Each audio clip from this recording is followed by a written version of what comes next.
El presidente Noboa anunció en sus redes sociales el fin de los apagones para el 20 de diciembre, gracias a factores como la recuperación de las centrales térmicas, las lluvias y la compra de energía a Colombia. Las primeras lluvias que caen en el país dan un ligero respiro a los agricultores y ganaderos de Chimborazo y Tungurahua, que empezaron la remoción de tierra y siembra de papa, frutilla y cebolla. El 31 de diciembre vence el plazo para la matriculación vehicular en todo el país y los centros de revisión de los cantones amplían los cronogramas y horarios de trabajo. El gobierno ganó parte del pulso con la Asamblea y logró que el registro oficial publique la ley urgente contra el lavado de activos que fue archivada por el Parlamento. La Asamblea presentará una acción de inconstitucionalidad en contra de la publicación de la ley antilavado y analiza acusar al presidente Noboa por arrogación de funciones. Los trabajadores afectados por esclavitud en Furukawa exigen que la empresa cumpla con el pago de la indemnización de $41 millones y que el Estado se disculpe. Un informe de UNICEF asegura que entre el 2014 y 2024, los femicidios han dejado 1.846 huérfanos. Las provincias más afectadas son Guayas y Manabí. Los rebeldes sirios nombran a Mohamed al-Bashir como primer ministro interino de transición, que estará activo hasta el 1 de marzo del próximo año, pero se desconoce el plan de largo plazo. Emilia Pérez, la historia de un narcotraficante que cambia de sexo, encabeza las nominaciones a los Globos de Oro con 10 postulaciones. Un hígado graso detectado a tiempo puede tratarse y prevenir el cáncer, advierten los expertos. La ecuatoriana Lucía Yepes fue nominada Mejor Luchadora del Mundo tras su logro en los Juegos Olímpicos de París. Buenas noches, comenzamos Televistazo Estelar con información sobre los apagones en el país que según el presidente de la República terminarán en 10 días. Pero ¿cuál es la situación del sistema energético nacional en estos momentos? Bienvenidos.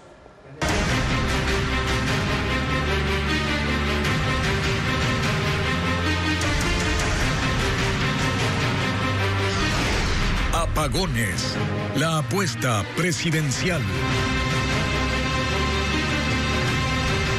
Una vez más, el presidente de la República, Daniel Noboa, anunció el fin de los apagones, esta vez para el 20 de diciembre próximo. El primer mandatario informó esa decisión mediante una carta en la que destacó los factores que ayudan a cumplir esa medida. Diego Cuenca con más detalles del documento.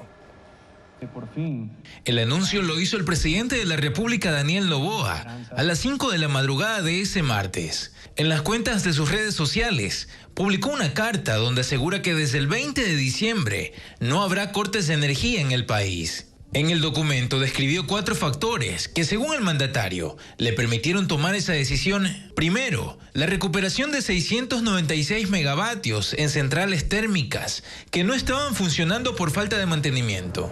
Además, destacó la hidroeléctrica Toache Pilatón, que aunque aún no está operativa, aportará 204 megavatios al Sistema Nacional Interconectado.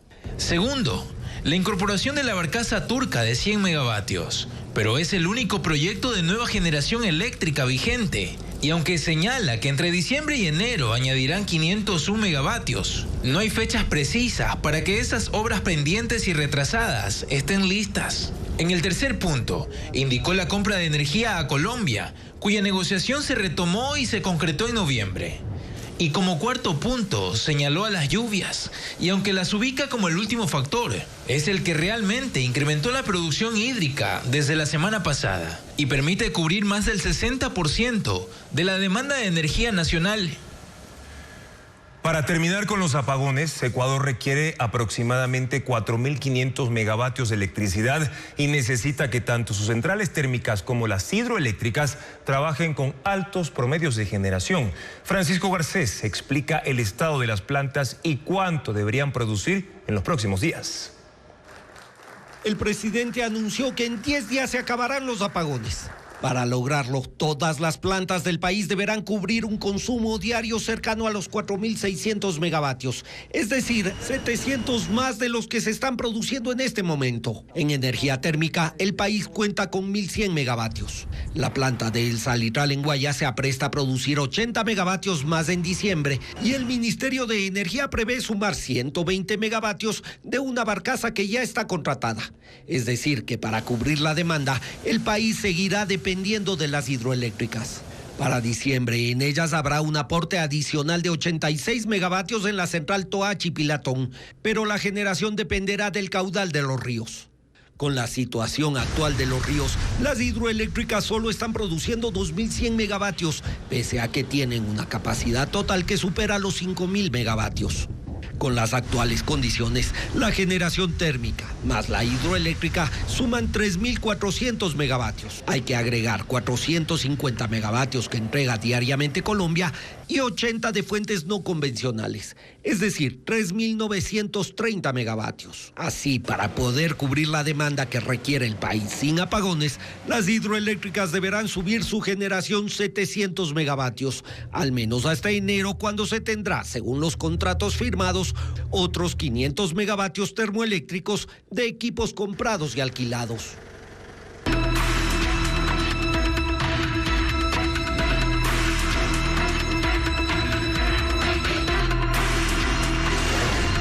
Ley de lavado.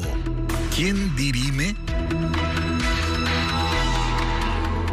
Con la publicación de la ley de lavado de activos entran en vigencia nuevos porcentajes para el impuesto a la compra y venta de vehículos usados, que hasta ahora era del 1%. Según el oficialismo, se utilizará la tabla que se debatió en la Asamblea Nacional y que incremente el tributo solo a los vehículos de más de $50.000. Patricio Díaz con más detalles. La ley para el combate del lavado de activos está vigente y con ella también un cambio en el impuesto que se paga por la compra y venta de vehículos.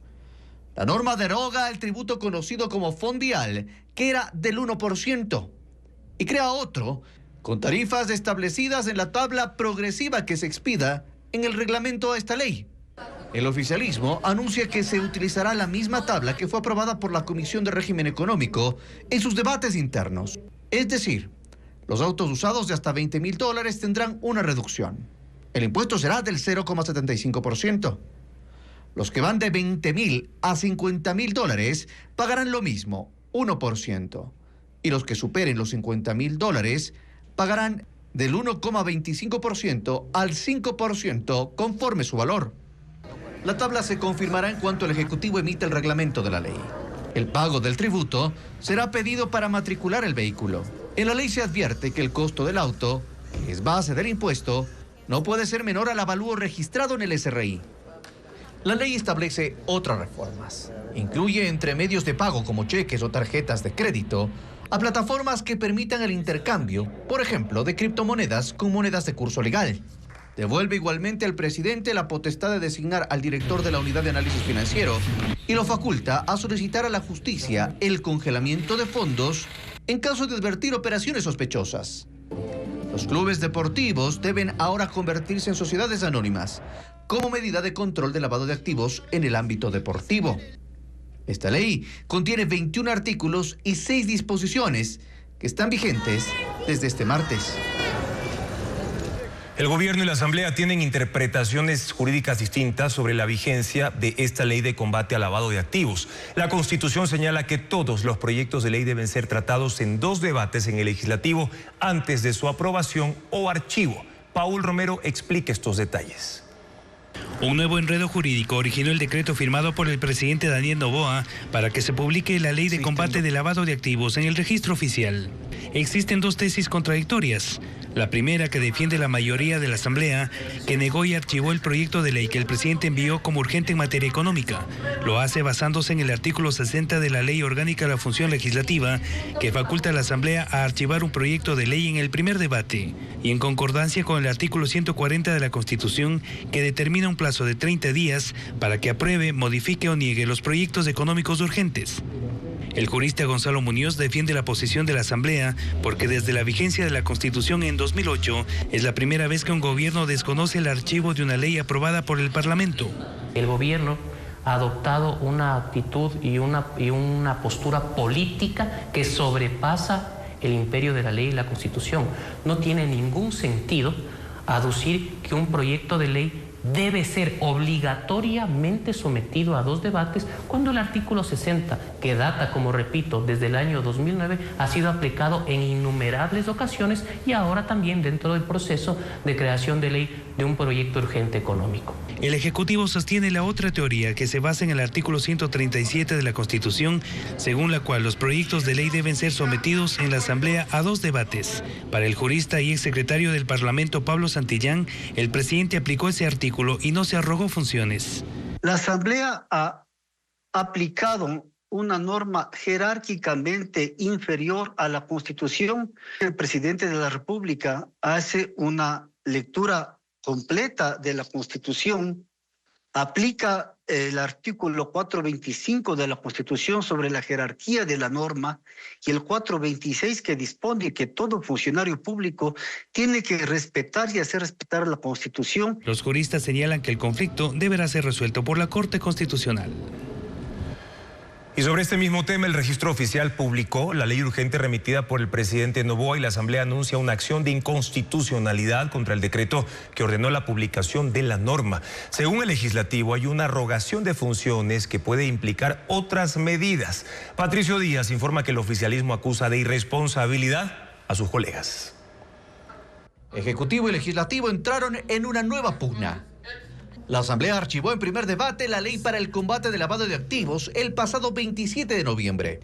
El Ejecutivo cuestionó la decisión e insistió en que debía tramitarse en 2 debates. Y como el Legislativo no lo hizo, dispuso este lunes su publicación en el Registro Oficial. ¿Qué estamos firmando, presidente? La ley antipillos. ¿Y quiénes son los únicos que se oponen a la ley antipillos? Pillos. La norma se publicó la tarde de este martes y entró en vigencia. El Parlamento calificó la decisión como un apagón jurídico y anunció acciones penales contra la directora del Registro Oficial. En un comunicado, la presidenta de la Asamblea confirmó que presentará una acción de inconstitucionalidad ante la Corte Constitucional, aunque condenó que ese mismo organismo haya permitido la publicación de la ley, pues el Registro Oficial está adscrito a la Corte. El secretario del Parlamento, Alejandro Muñoz, anticipa que la demanda, además de defender el archivo de la ley en primer debate, incluirá que el gobierno no tuvo certificación de la Asamblea para publicar la ley. Una nueva inconstitucionalidad dentro de la gran inconstitucionalidad que ha sido promulgar este decreto ley. Otra medida que la Asamblea analiza, según Muñoz, es presentar una denuncia penal por arrogación de funciones. Para las autoridades legislativas, el gobierno cayó en esa figura. La Constitución no dice que el presidente puede emitir un decreto ley porque le da la gana o porque piensa que se ha hecho mal un procedimiento. Solamente puede hacer lo que está escrito. Entonces, arrogarse funciones, eso está más que claro. En el oficialismo defienden la constitucionalidad de la norma publicada. Natalie Farinango dice que los legisladores fueron advertidos de la ilegalidad de archivarla en primer debate y que ahora son responsables del problema jurídico existente. Actuaron de manera irresponsable. ¿Cómo archivan un proyecto de ley en primer debate? Se los dijo desde el primer momento. Tenían la oportunidad de mejorar un proyecto de ley. Para eso son, pues para eso nos pagan, para presentar observaciones, para mejorar los proyectos de ley. Los legisladores esperan que la presidenta de la Asamblea convoque a los jefes de bloque para tomar otras medidas.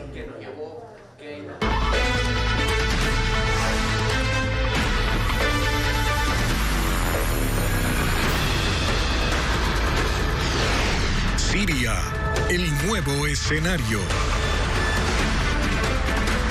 La transición para un nuevo gobierno en Siria se extenderá hasta el 1 de marzo de 2025 sin que se conozca qué vendrá después. El líder de las milicias que derrocaron a Bashar al-Assad asegura que Occidente no tiene nada que temer.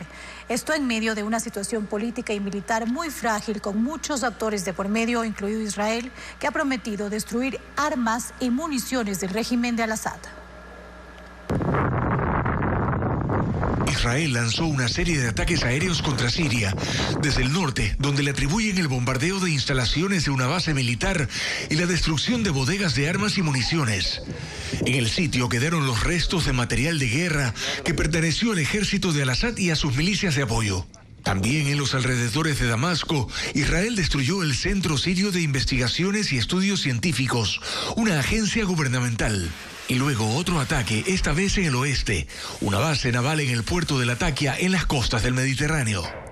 Hay reportes de más de 300 ataques de Israel en un intento por destruir las armas del régimen anterior, aliado de Irán y del movimiento libanés Hezbollah. Pero además, según el ministro de Defensa de Israel, quieren impedir que esas armas caigan en manos de extremistas islámicos, que si bien esperan entablar relaciones con el nuevo gobierno, si ese régimen permite la transferencia de armas a sus enemigos, los atacarán y tendrán el mismo destino que Bashar al-Assad. El líder de la rebelión contra al-Assad, Abu Mohammad al-Jolani, dice que el país va hacia la reconstrucción, que la gente está agotada por la guerra de ya casi 14 años y que los países occidentales no tienen nada que temer. Naciones Unidas ha pedido el cese de los ataques de Israel en medio de una frágil situación política y militar, cuando el poder en Siria tiene al frente a la organización extremista Hayat Tahrir al-Sham, calificada como terrorista por varios países. El primer ministro británico Keir Starmer dijo hoy que Reino Unido no lo eliminará todavía de su lista de grupos terroristas, que es demasiado pronto. Mohamed al-Bashir dirige el proceso de transición. Tiene desde hoy el cargo de primer ministro interino y ha sido desde enero de 2023 el jefe del llamado Gobierno de Salvación, una rama política de la organización militar que derrocó a Bashar al-Assad. La primera fase del nuevo proceso político es de corto plazo, menos de 3 meses para la transición hasta el 1 de marzo de 2025. Estados Unidos ha dicho que apoya un proceso pacífico en Siria, donde las fuerzas al mando han señalado que a futuro quieren un país sin ejércitos extranjeros en el territorio. Por primera vez, el primer ministro de Israel, Benjamín Netanyahu, va a testificar en el juicio en su contra por corrupción. Se lo señala de fraude, soborno y abuso de confianza en 3 casos distintos dentro de su país, y todo ello en medio de una guerra. Decenas de personas se congregaron a las puertas de un tribunal en Tel Aviv, donde Benjamín Netanyahu declaró en el marco de un largo juicio por corrupción que puede amenazar su permanencia en el poder. Es la primera vez que un primer ministro de Israel es procesado y a Netanyahu lo acusan de 3 cargos. Recibir junto a otros miembros de su familia lujosos regalos de empresarios a cambio de favores políticos, restringir la distribución de un periódico opositor, a la par que pagaba por una cobertura favorable a uno de los medios más importantes de Israel, e impulsar normas de gobierno para beneficiar a un gigante de las comunicaciones, a cambio de prensa positiva hacia su figura política. Pero Netanyahu niega todos los señalamientos, aunque admite que recibió regalos sin tener que dar algún beneficio a cambio. Este juicio, que inició en 2020 y fue aplazado varias veces, creó profundas divisiones dentro de Israel en medio de la guerra contra el grupo Hamas y la crisis de los rehenes, por la que ha enfrentado protestas, pedidos de renuncia y destitución. Diciembre es el último mes para que los conductores puedan cumplir con la revisión técnica vehicular. En Guayaquil, solo 35% del parque automotor ha cumplido con ese trámite. Luis Alfredo Zúñiga informa los pasos que se deben realizar quienes tienen un vehículo para la revisión también en otras ciudades. El 31 de diciembre es el plazo final para que los conductores en el país cumplan con la revisión vehicular, y los cronogramas y horarios de trabajo varían de un cantón a otro. Tan solo 250.000 de los 700.000 vehículos en Guayaquil han cumplido con la revisión técnica vehicular. Esto representa apenas un 35% del parque automotor. En este mes, los vehículos rezagados deben generar un turno en el portal web SGS Revisiones Técnicas y pagar una multa por calendarización, es decir, por no haber hecho el trámite en el mes que les correspondía, según el último dígito de su placa. La multa es de $50 y también se debe cancelar las infracciones de tránsito pendientes, en el caso de haberlas. Los 3 centros de revisión de la urbe atenderán de lunes a viernes de 7 de la mañana a 7 de la noche y sábados hasta el mediodía. El 24 y 31 de diciembre sí habrá atención hasta las 3 de la tarde, horario que se repetirá los últimos 2 sábados del mes. Los vehículos que no se hayan matriculado en el 2024 serán retenidos desde el próximo año.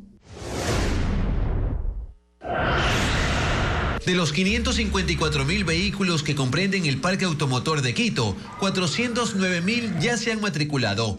Los más de 100.000 restantes se espera que lleguen después del 15 de este mes. Ellos deberán pagar una multa por calendarización de $25. La Agencia Metropolitana de Tránsito ha informado que para evitar filas, los conductores ya pueden acercarse a los 6 centros de revisión de la urbe, agendando un turno en la página web de la entidad. Los horarios de atención son de lunes a viernes de 8 de la mañana a 5 de la tarde y los sábados de 8 de la mañana hasta el mediodía. La entidad señaló que los 6 centros operan sin problemas y cuentan con generadores de energía. En Cuenca hay 167.000 vehículos y 126.600 ya se han matriculado. Los rezagados, al igual que en Quito, deben pagar una multa de $25 por calendarización. Los centros de revisión Mayancela y Capulispamba atenderán hasta el 31 de diciembre. Solo el 25 cerrarán sus puertas.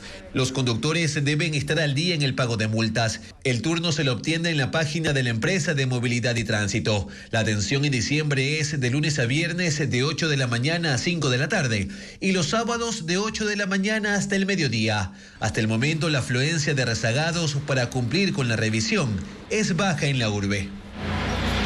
Para disminuir los actos de corrupción, la Comisión de Tránsito del Ecuador suspende los operativos en las 7 provincias donde tiene injerencia. En lo que va de este año hay más de 2.000 casos y denuncias de malos procedimientos. Merlín Ochoa con la información. Los videos por actos de corrupción subidos a redes sociales fueron una primera alerta. De enero a noviembre, la Comisión de Tránsito del Ecuador ha investigado 2.528 casos de malos procedimientos, entre ellos actos de corrupción por coimas en las carreteras y vías del país. Pero en ese mismo tiempo, solo 120 uniformados fueron sancionados. Por ello, desde el 6 de diciembre se suspendieron los operativos en Santa Elena, Azuay, Los Ríos, El Oro, Santo Domingo, Manabí y Guayas, provincias en las que la CTE mantiene jurisdicción de la red vial estatal. La autoridad reconoce que estos operativos eran un método para extorsionar a los conductores y ahora solo se realizarán en conjunto con la policía y militares para detener delincuentes con boletas de captura. Vamos a enfocarnos en control de películas oscuras, remarcación de vehículos y vehículos que no tengan placas. Y aunque los operativos exclusivos se suspenden, los agentes de tránsito continuarán multando en los casos de contravenciones flagrantes. Por ejemplo, una luz roja, un mal parqueo, exceso de velocidad, tienen que ser sancionadas, porque es parte de nuestra competencia y parte de la misión de esta institución. La disposición también incluye que los agentes mantengan encendidas las bodycam para grabar los procedimientos y de no hacerlo, el conductor cuya marcha fue detenida tiene la potestad de exigir que el uniformado la encienda o denunciarlo al ECU 911.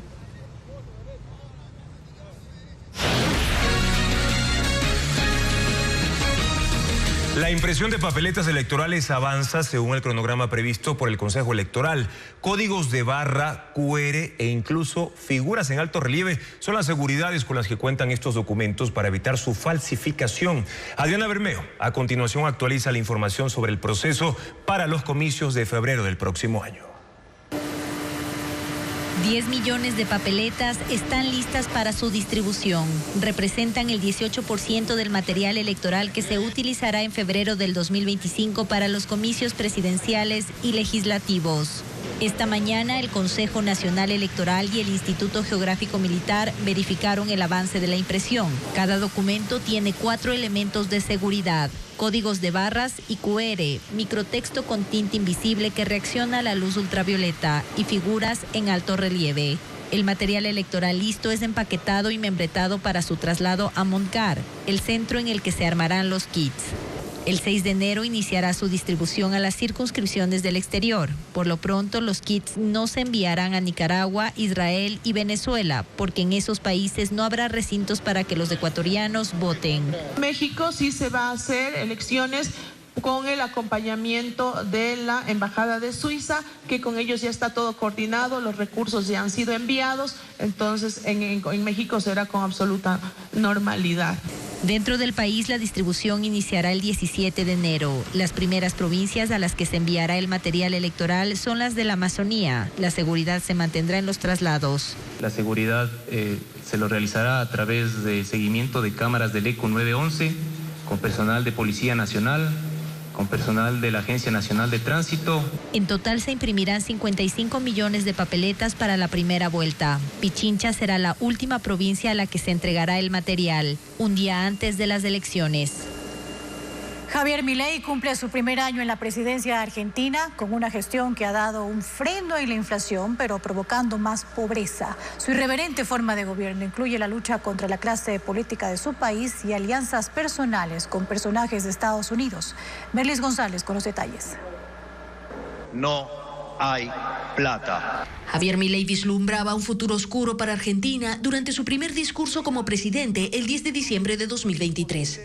Habló de recortes y aseguró que la crisis empeoraría, y así fue. Milei, el primer economista en ocupar la presidencia argentina, aplicó la motosierra de la que tanto habló durante su campaña, con la finalidad de que el país dejara de tener más egresos que ingresos. En los primeros 20 días de su gobierno, los argentinos sufrieron un fuerte golpe en el bolsillo, con la devaluación de la moneda nacional en un 50% y la eliminación del control de precios. En los meses siguientes, Milei eliminó programas sociales y ministerios, privatizó empresas públicas y paralizó las obras del Estado. En 2023 la inflación cerró en 25.5% mensual y la interanual en 211%, la más alta del mundo, por encima de Líbano y Venezuela. Pero tras un año de gestión, la inflación mensual se redujo a 2.7% y la interanual a 107%. El dólar se mantiene estable y los bonos y acciones del país registran precios récord. Pero en el camino, según el Instituto de Censos de ese país, 5 millones de argentinos más cayeron en la pobreza. Y la mitad de la población no puede cubrir sus necesidades básicas. Otro blanco de su motosierra fue la llamada casta, formada por políticos que se enriquecían a cuenta del Estado, según él. Milei no aprobó el aumento de sueldo a los parlamentarios, redujo el presupuesto de los gobiernos locales e incluso se distanció de su vicepresidenta, a quien acusó de ser parte de la casta. Ese cambio comienza hoy. Su impopularidad entre los políticos y enfrentar una mayoría opositora en el Congreso no han sido impedimento para que apruebe leyes. Lo ha hecho vía decreto. En la política exterior, Javier Milei se alejó de cualquier unión con los gobiernos progresistas de Latinoamérica y en su lugar ha fortalecido la relación con Estados Unidos, principalmente con el presidente electo Donald Trump, a quien le ha expresado su apoyo y admiración en varias ocasiones. Milei ha forjado además una relación personal con el multimillonario tecnológico Elon Musk, quien también formará parte del gobierno de Trump. Hola a todos, yo soy el León. El autoproclamado libertario de 54 años llegó a la presidencia con un apoyo de 56% y aunque ha sido un año duro, aún mantiene su popularidad. Los analistas lo relacionan con la paciencia de su base, que confió en sus palabras de que sí, la crisis empeoraría, pero luego saldrían de ella y el país sería próspero. También está la reducción de la criminalidad, principalmente en Rosario, y de la eliminación de los piquetes, protestas que durante años bloquearon las vías de Buenos Aires y que él prohibió. Sin embargo, el irreverente Milei también acumula cada día más críticos por sus constantes ataques a la prensa, a los sectores de educación, la cultura y a las minorías. Un feroz incendio forestal causa estragos en California. El fuego ha crecido rápidamente, calcinando el área de 5 campos de fútbol por minuto. Las llamas han alcanzado zonas residenciales y 8.000 viviendas han sido evacuadas. Los vientos de 65 kilómetros por hora y un inesperado clima seco son el combustible del enorme incendio forestal desatado en el sur de California, Estados Unidos. Las llamas alcanzan los 20 metros de altura en algunas zonas y el área que cubre el fuego es enorme. Quema el equivalente a 5 estadios de fútbol por minuto, según los bomberos.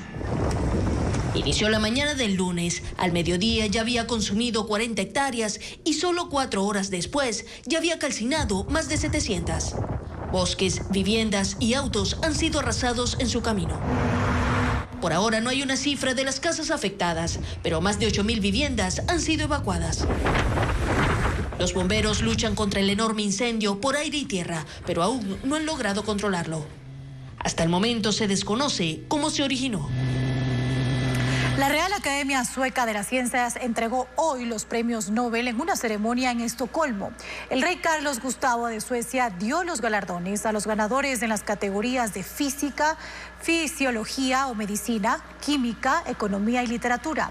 Mientras que la sede en Oslo, Noruega, entregó el Premio Nobel de la Paz, que este año fue otorgado a la organización japonesa Nihon Hidankyo, que representa a sobrevivientes de las bombas atómicas en Hiroshima y Nagasaki en la Segunda Guerra Mundial y trabaja para concientizar sobre las repercusiones fatales por el uso de armas nucleares. El presidente de Brasil, Luis Ignacio Lula da Silva, fue ingresado en un hospital de Sao Paulo, donde se sometió a una cirugía de cráneo para drenar un derrame, consecuencia de una caída en su casa el 19 de octubre. Lula, de 79 años, acudió anoche a un centro médico en Brasilia por un dolor de cabeza. Tras realizarle una resonancia magnética, le fue detectada una hemorragia intracraneal y fue trasladado de urgencia a Sao Paulo, donde pasó por el quirófano. La cirugía se desarrolló sin problemas y Lula no presenta ninguna lesión cerebral, pero permanecerá varios días en la unidad de cuidados intensivos. Y en China, un hombre en la provincia de Shandong subió parado de manos 999 escalones en el Parque Nacional de Tianmin. La subida de la denominada escalera al cielo es considerada como un reto que conduce a la puerta al cielo, un arco natural de roca que ofrece una vista impresionante del paisaje. Esta es una atracción turística muy popular que, según la leyenda, es el lugar donde los dioses se encuentran con el mundo mortal. Es momento de revisar cuál será el estado del tiempo este miércoles 11 de diciembre en todo el país. En la Amazonía se espera una temperatura entre 32 grados centígrados y 21, una mínima de 21 grados centígrados con una radiación ultravioleta de 5 y 7, es decir, moderado y alto. ¿Qué pasa con el clima en la sierra mañana? Una temperatura entre 19 grados centígrados y una mínima de 5 grados con un índice UV de 8, que también significa muy alto. Vamos a hablar ahora del clima en la región costa, en el litoral ecuatoriano, donde habrá una temperatura mañana de 34 grados como máxima y una mínima de 23 grados. Además, la radiación ultravioleta oscilará entre 5 y 8, que también equivale a moderado y muy alto.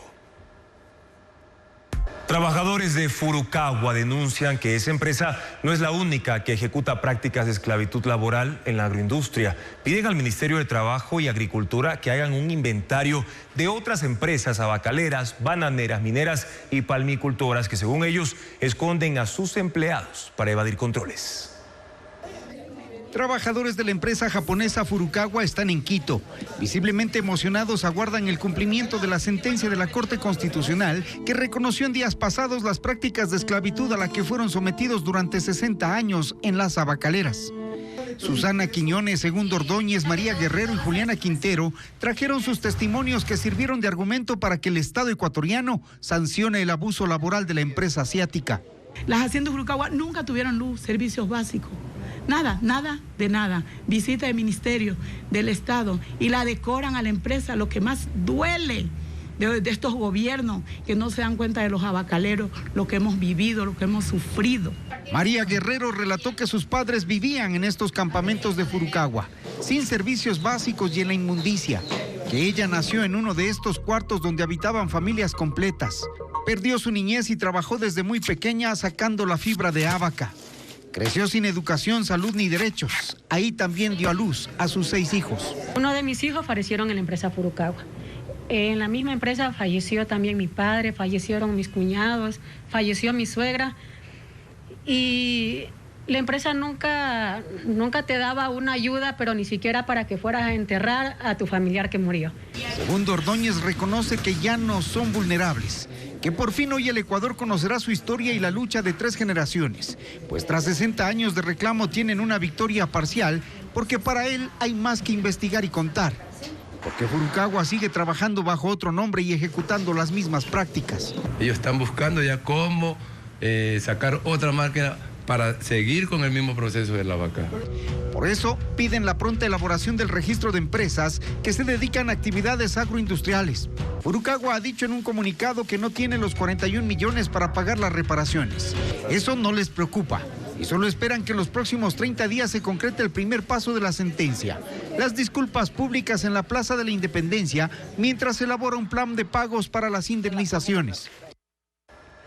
Los operativos en contra de las tricimotos enfrentan a las autoridades policiales y de tránsito en Durán. Es que ese cantón es el más peligroso del país. La policía argumenta que este medio de transporte es utilizado por las mafias para cometer sicariatos, extorsiones y también secuestros, como le informa Merlín Ochoa.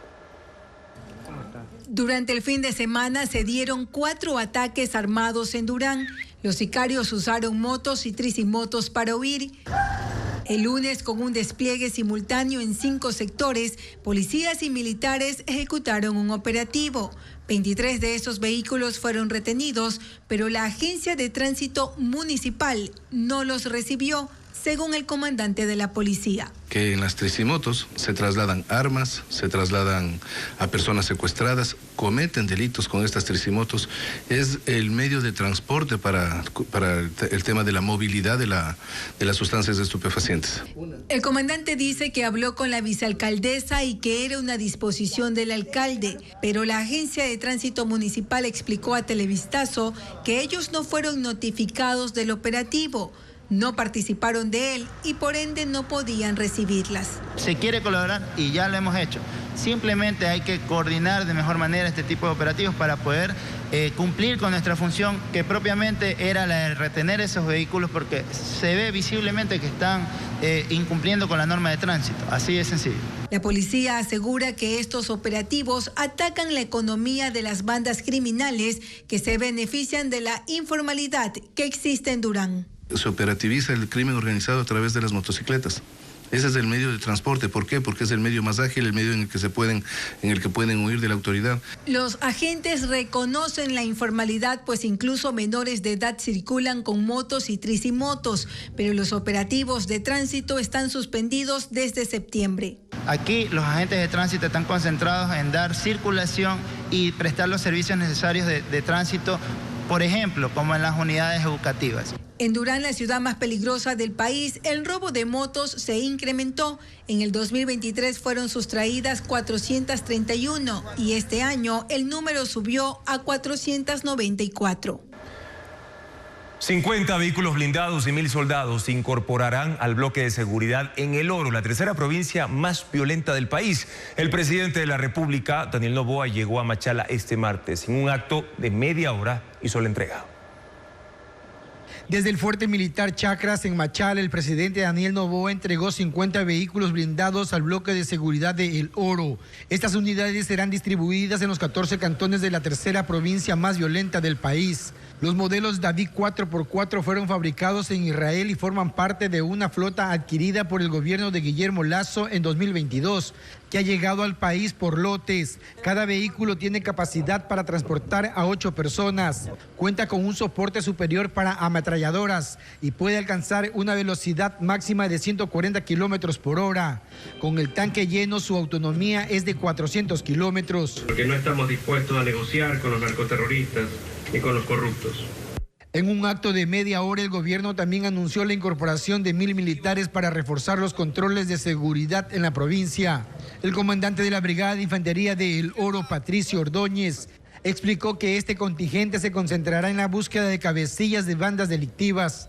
Bueno, básicamente las estrategias es copar el territorio, el control de las principales vías, tanto de acceso, salida de los cantones a otros lugares. Igualmente estar permanentemente en las áreas más críticas. Con esta nueva dotación suman 2.400 los militares desplegados en El Oro. Abogados constitucionalistas consultados por Televistazo explican que a pesar de que la Corte Constitucional desestimó la acción de interpretación enviada por la Asamblea sobre la suspensión de Verónica Abad por 150 días, sí deja claro en qué casos se puede aplicar una suspensión temporal o definitiva. Adriana Bermeo lo explica a continuación.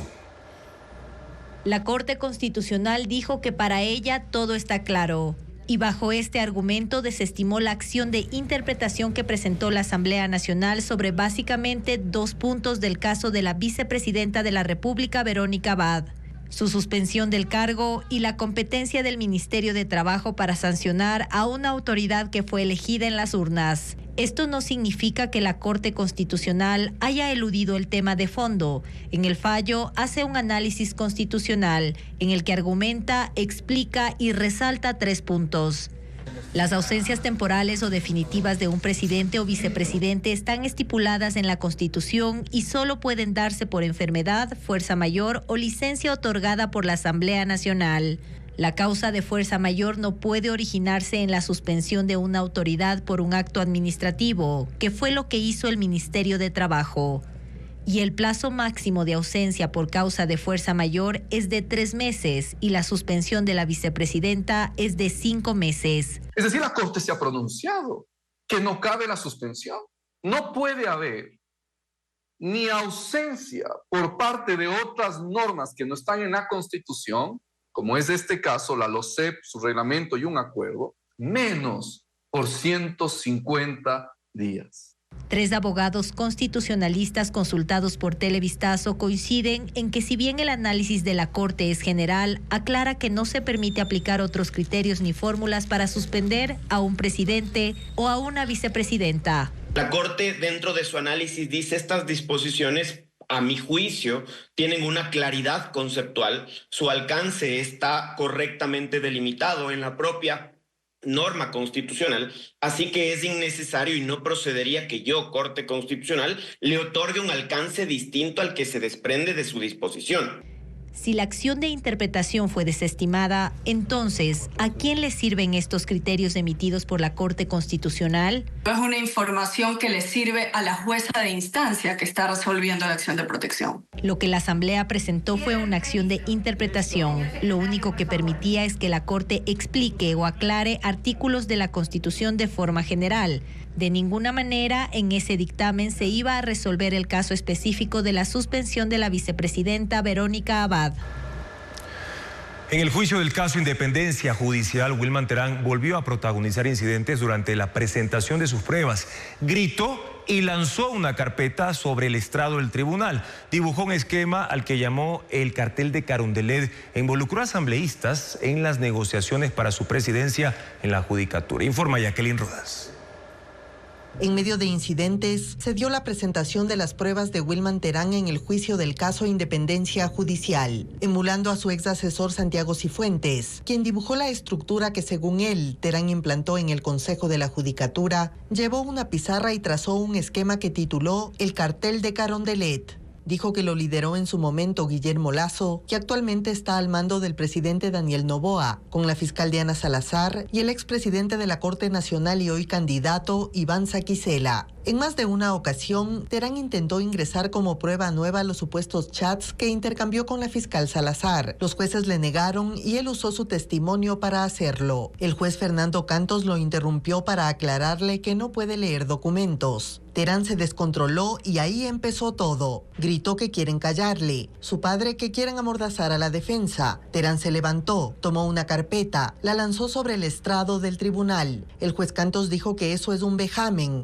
El fiscal Wilson Toainga llamó al respeto y a que se tomen correctivos. Pero el juez ponente Olavo Hernández más bien se disculpó con el procesado por la interrupción. Entró la policía y agentes penitenciarios. Terán pidió que se retiren porque se siente intimidado. El juez Hernández dispuso la salida de los uniformados. La prueba principal de Wilman Terán fue su testimonio que duró 3 horas. En él no tuvo reparo en resaltar las negociaciones políticas en la Asamblea y en el Consejo de Participación que lo llevaron a la presidencia de la Judicatura en febrero de 2023. Conocí a Luis Almeida, a Esteban Torres. Almeida me presentó a Pablo Muentes. Muentes me decía que no quería trabajar conmigo. Luis Almeida me dijo, no te preocupes, que hablaba con los de la Revolución Ciudadana. Faltaba uno para completar la mayoría. Con Fernando Villavicencio tuvimos reuniones seguidas y él me puso a disposición de Carlos Figueroa y Alan Molestina. Con eso la mayoría estaba dada. Todos votaron por unanimidad. Me llama Luis Almeida a felicitarme. Me dice, César Litardo estaba llegando con 2 millones por la presidencia. Le ganó la astucia al poder económico. El procesado anunció que presentará 6 testigos, pero prescindió de todos, incluido Ronnie Aliaga. Las lluvias en Chimborazo y Tungurahua han dado un respiro al campo. Agricultores que habían perdido sus cultivos retomaron la siembra. En Tungurahua, cerca de 800 productores vuelven a cultivar papa, cebolla y ajo, mientras en Chimborazo la situación mejora con el descenso de las temperaturas.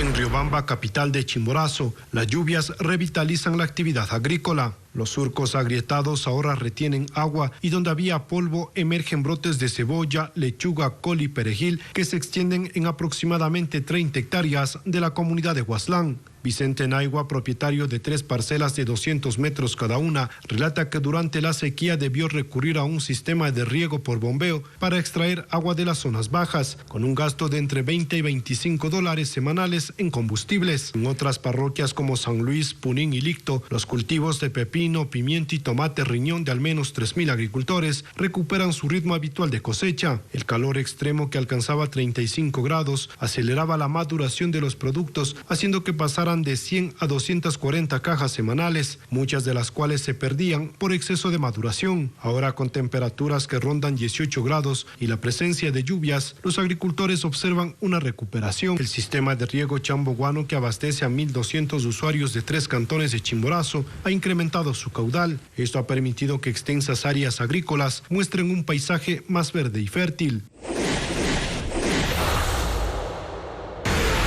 Tras meses de tierra endurecida, los 800 pequeños agricultores del cantón Quero en Tungurahua encuentran alivio con la llegada de la lluvia. Han retomado la siembra de unas 80 hectáreas de frutilla, ajo y cebolla. Además, el cultivo de papa, que había quedado paralizado en las zonas altas, empieza a recuperarse. En la comunidad del Santuario, con azadas y palas, agricultores remueven la tierra húmeda, eliminan la maleza y preparan el terreno para una producción de maíz que esperan cosechar a inicios de 2025. En la parroquia Pilahuín, al sur de Ambato, los 21 ganaderos que se vieron obligados a vender sus animales por la escasez de alimento han recuperado la esperanza. La hierba ha vuelto a cubrir los pastizales. De las 700 cabezas de ganado en la zona, 200 fueron vendidas en los meses críticos.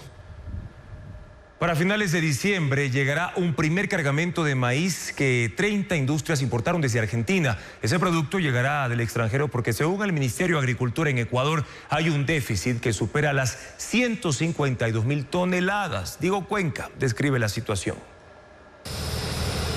La Subsecretaría de Comercialización Agropecuaria autorizó que 30 industrias ecuatorianas importen maíz.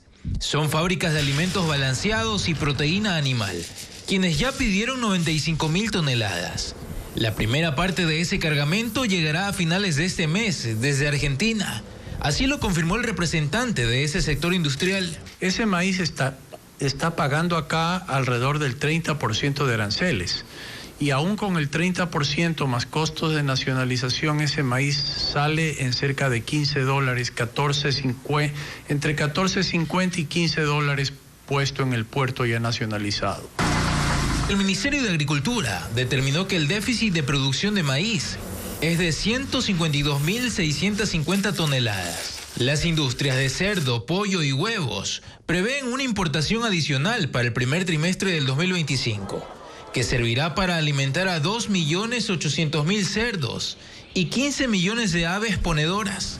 En medio de la escasez, el quintal de maíz duro supera el valor oficial de $16.50. Especulación que, según los industriales, aún no ha sido controlada. Volvió a subir a entre 20 y 21 dólares, está actualmente, y eso es una muestra clara de que existe escasez, de que existe un déficit de grano. La disponibilidad del producto es materia de discrepancia entre los productores. Agricultores de Guayas, que forman parte del Consejo Consultivo del Ministerio de Agricultura, confirmaron que ya no tienen cosecha, mientras la Corporación Nacional de Maiceros, cuyos agremiados están principalmente en la provincia de Los Ríos, aseguran que aún tienen suficiente producto, Una polémica que involucra a 200.000 agricultores de 8 provincias, quienes preparan su terreno para el próximo ciclo de producción. A pocos días de que se cierre el año, ¿cómo se encuentra la ejecución presupuestaria? En la función ejecutiva los porcentajes son variables, así como hay carteras que superan el 90% de ejecución, otras están en 60% hasta este mes. A 3 semanas de que termine el año, la función ejecutiva de los 33.692 millones de dólares que registra en el presupuesto codificado ha devengado 29.048 millones. Así, la ejecución se ubica en un 86.2%. Al revisar el ejercicio de las carteras de Estado, se evidencia que el Ministerio de Inclusión Económica y Social ejecutó ya el 92.7% de su presupuesto.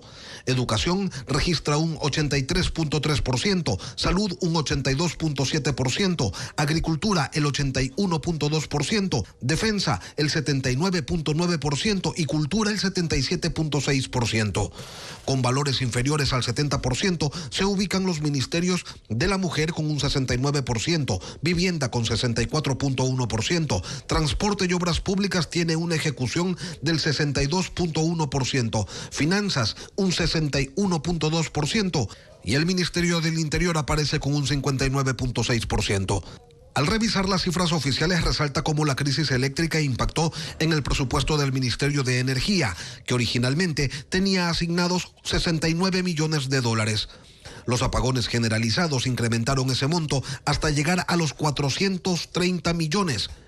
De ese valor se ha devengado ya 399 millones, aunque solo se han pagado 51. Otra entidad en donde destaca el incremento presupuestario es el Centro de Inteligencia Estratégica. De un monto inicial de 21.628.000 dólares, pasó a 69.808.000, de los cuales se ha ejecutado casi todo, 69.167.000 dólares. Eso por el lado de los incrementos, pero también hay reducciones. Por ejemplo, al Ministerio de Educación originalmente se le asignó un presupuesto de 4.008 millones de dólares, pero luego se lo ajustó y en el codificado aparecen 3.483 millones. De ese monto se han devengado 2.903 millones. Y llama la atención porque la Ley Orgánica de Educación Intercultural señala que las asignaciones presupuestarias para el sector de educación son intransferibles e irreductibles, que no podrán ser disminuidas durante el ejercicio fiscal y que sus recursos deberán estar permanentemente disponibles. El primer paso para detectar un hígado graso es la ecografía. Una vez recibido ese diagnóstico, el paciente lo puede revertir con una dieta balanceada que le permita bajar de peso, dejar a un lado el sedentarismo e incluso bajar los niveles de colesterol y presión arterial. Los problemas graves en el hígado como el cáncer son silenciosos, es decir, en ocasiones son detectados cuando la enfermedad está muy avanzada. Así lo advierten oncólogos quienes recalcan la importancia de someterse a una ecografía abdominal como parte de un chequeo de rutina. Un seguimiento y una revisión de pacientes que tienen alto riesgo, obesos, con hígado graso. Esos pacientes tienen que hacerse ecografías permanentemente, 2 veces al año mínimo, y la medición de la alfa-fetoproteína. Si el paciente es diagnosticado con hígado graso, es reversible con una dieta saludable, bajando de peso y controlando los niveles de colesterol y presión arterial. También con la ingesta adecuada de fármacos, pues la automedicación o el uso excesivo de antibióticos puede complicar la función de este órgano. Aunque no existen cifras exactas porque se siguen recabando casos, a la Sociedad Ecuatoriana de Oncología en Guayas y a los especialistas consultados les preocupa la alta incidencia de cirrosis provocada por hígado graso. Es el principal factor de riesgo para desarrollar hepatocarcinoma o cáncer, cuyo tratamiento es complejo. Sea esto con una cirugía abierta, una cirugía por laparoscopía a través de robot, o derivarlo a centros donde se realice trasplante, que es uno de los tratamientos más efectivos para este tipo de enfermedades. Tratamientos que son poco accesibles debido a su alto costo, pues van desde 3.000 hasta 50.000 dólares. De ahí que los médicos recalcan que la única forma de evitar este mal es la prevención. hacernos los chequeos una vez al año, ir al médico ante el primer signo de alarma, ante la primera sospecha, ante el primer dolor. Otras recomendaciones son beber suficiente agua y aumentar el consumo de frutas en lugar de bebidas azucaradas. La Fuerza Aérea participó en un ejercicio de interceptación con 4 países de la región. El entrenamiento se ejecutó para mejorar la cooperación e intercambio de información en la lucha contra el narcotráfico, informa Paul Romero. El sistema de información aérea entre los países de la región y Estados Unidos mejoró el control en el Ecuador, que en 2024, y según el Ministerio de Defensa, evitó vuelos clandestinos. Este año no se han detectado narcoavionetas vinculadas a organizaciones del crimen transnacional que hayan aterrizado en pistas clandestinas porque han sido destruidas por el bloque de seguridad. En 2024, la Fuerza Aérea inhabilitó 37 pistas en las provincias de Manabí, Guayas, Santa Elena, Los Ríos, El Oro, 19 más que el año pasado. En 2019, la FAE informó que existían más de 2.000 pistas no controladas y que eran potencialmente vulnerables para el uso de los grupos narcodelictivos. Esto después de descubrirse que los terrenos aplanados de la fallida refinería del Pacífico fueron utilizados por los narcotraficantes para el aterrizaje y despegue de avionetas con droga, dinero y armas. Para incrementar y mejorar el control del espacio aéreo, desde el 24 de noviembre la FAE participó en la operación Zeus Cóndor Andes, con sus pares de Colombia, Perú, Panamá y Costa Rica, en ejercicios de vigilancia, interceptación y seguimiento de blancos aéreos de narcotráfico y delitos conexos. En estos ejercicios se descubrió que los narcotraficantes utilizan modernos sistemas de navegación que les permite aterrizar de noche en pistas de hasta 300 metros. En 2023, la FAE detectó 6 vuelos clandestinos, solo en Manabí, pero ninguna avioneta fue detenida. El agujero de la capa de ozono que está ubicado sobre el Polo Sur, en la Antártida, fue relativamente pequeño en 2024, esto en comparación con otros años. Así lo aseguran científicos de la NASA. Además, existen dispositivos tecnológicos para cuidar las plantas. ¿Cuáles son? Los detalles en el siguiente reportaje. La red social X, antes conocida como Twitter, experimentó problemas técnicos, más de 12 horas. Los usuarios se quejaron de que no cargaba correctamente y no se visualizaban los tweets. No hubo un pronunciamiento oficial de X.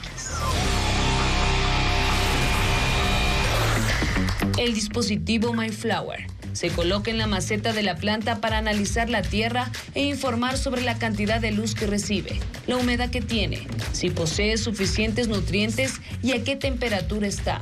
Si se pone en rojo, emite una alerta para poner atención a su cuidado.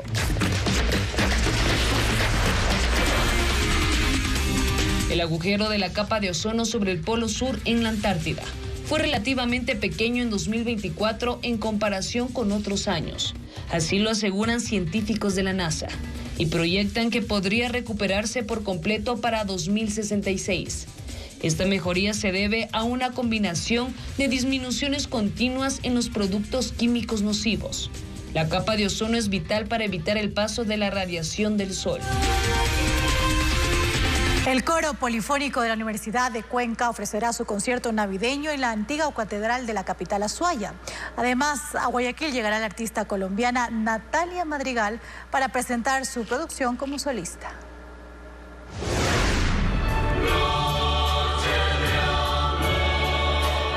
Villancicos y canciones tradicionales de la época. El coro polifónico de la Universidad de Cuenca ofrecerá su concierto de Navidad en la antigua catedral de la capital Azuaya. El espectáculo gratuito será este jueves 12 a las 20 horas. ¿Quién es Papá Noel? Es la gran pregunta, mis queridos rudos. ¿Quién es? ¿Es hombre o es mujer? No saben. La profesora Carlota dará una clase llena de risas, lecciones y un toque navideño. Resulta que este año Papá Noel recibe más currículos que cartas. Nochebuena, re buena, llegará al Teatro Patio de Comedias en Quito, protagonizado por Juana Guarderas. Las funciones serán los fines de semana del 13 al 22 de diciembre.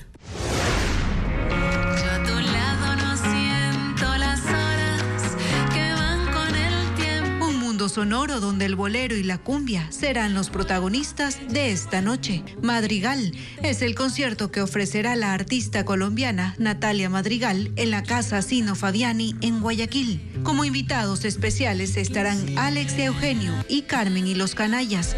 El show será el viernes 13 a las 9 de la noche. Y tú me sentí.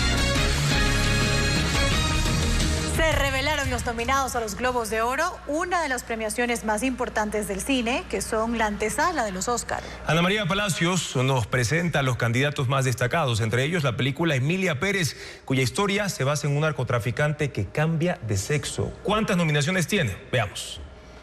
¿No piensas de vez en cuando en todo lo que hizo Manitas? La película francesa Emilia Pérez compite con 10 nominaciones en los Globos de Oro. La historia relata la vida de un narcotraficante mexicano que se hace una cirugía para cambiar de sexo y no ser descubierto. Sé que tengo que dejar muchas cosas atrás. Le sigue con 7 candidaturas el filme The Brutalist, en el que un arquitecto húngaro intenta reconstruir su vida, su matrimonio y profesión en Estados Unidos después de la Segunda Guerra Mundial. Cónclave, con 6 nominaciones, es la historia de un grupo de cardenales que conspiran mientras intentan elegir un nuevo papa. Y le sigue con 5 candidaturas la película Anora, que narra la vida de un stripper estadounidense que se enamora y se casa con un joven adinerado de una familia rusa. Si me caso con una americana, no tendría que volver a Rusia. En la categoría Mejor Actriz de Drama compiten Angelina Jolie por su actuación en María,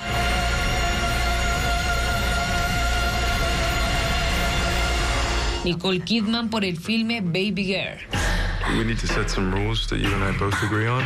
y Tilda Swinton por La habitación de al lado. Como mejor actor de drama están Timothée Chalamet por el filme Un completo desconocido,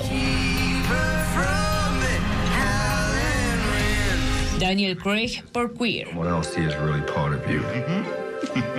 y Colman Domingo por su actuación en la película Sing Sing. La edición 82 de los Globos de Oro se realizará el 5 de enero en California, Estados Unidos.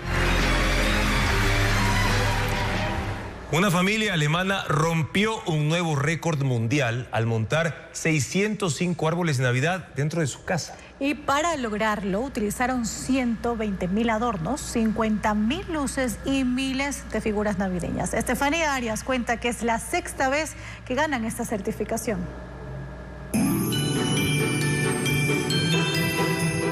Es como entrar a un mundo mágico de Navidad. En Alemania, la familia Jeremin rompió un nuevo récord mundial al colocar 605 árboles de Navidad dentro de su casa, en un espacio de 180 metros cuadrados. Están por todas partes, en los pasillos, los cuartos, los baños, anaqueles y hasta en el refrigerador. Das ist tatsächlich der größte Baum, den wir haben. El árbol más grande que tenemos mide 3.5 metros de alto y no puedo ponerlo en ningún lado porque es demasiado grande. Así que pensé colgarlo del techo. Para esto utilizaron 120.000 adornos, 50.000 luces y miles de figuras navideñas que comienzan a colocar desde junio. Para Thomas y Susan, esto ya es una tradición. Para mí, ahora es realmente hermoso, colorido, fantástico. Digo ahora, porque al principio no era así. Al principio quería mudarme. Esta familia ha batido récord 6 veces. El primero fue en 2016, con 110 árboles, y en 2023 montaron 555. Ahora, confiesan los Jeremin, aspiran a más y buscan superar el resultado para la próxima Navidad. Y la Navidad encendió su chispa en Cuenca con 12 cuadras de alegorías navideñas, fuegos artificiales y coros estudiantiles. Además de un espectáculo de mapping que convirtió la fachada del Colegio Benigno Malo en una obra de arte en movimiento. La Navidad transformó la noche cuencana en un espectáculo de luz. El icónico edificio del Colegio Benigno Malo, en el sur de la ciudad, convirtió su fachada en un lienzo, donde un espectáculo de mapping desplegó escenas navideñas. Árboles, bombillos, estrellas, rosetones, muñecos de nieve, duendes y trenes cobraron vida al ritmo de melodías durante 6 minutos. El show atrajo a unas 1.500 personas. Para muchos, grabarlo con sus celulares fue casi inevitable. También la avenida Solano deslumbró con un corredor de luces que se extiende a lo largo de 1,5 kilómetros, con 250 árboles decorados. Para inaugurar esta ruta, anoche se montaron 5 escenarios donde músicos cuencanos interpretaron villancicos en versiones clásicas, tropicales y de jazz. En el sector de Tres Puentes, la Federación de Establecimientos Católicos del Ecuador reunió a 5 coros que ofrecieron un concierto de villancicos. Los 3 eventos se enlazaron con el lema La Navidad es Cuenca. En medio de la celebración, el cielo se llenó de destellos multicolores con un show de fuegos artificiales de 5 minutos. Gracias por su sintonía, amigos. Las noticias regresan mañana en la primera emisión, 5:55. En contacto directo, Esteban Ron, decano de la Facultad de Ciencias Sociales y Jurídicas de la Universidad Internacional, SEC, estará para analizar la pugna entre el presidente y la Asamblea ante la publicación de la Ley de Combate del Lavado de Activos. Además, nos acompañará en el especial Jóvenes Ecuatorianos Exitosos Natalie Quiñones, la modelo afroecuatoriana que trabaja en París y Nueva York. Amigos, sigan las noticias a toda hora en ecuavisa.com, siempre información verificada con el sello de Televistazo. Buenas noches.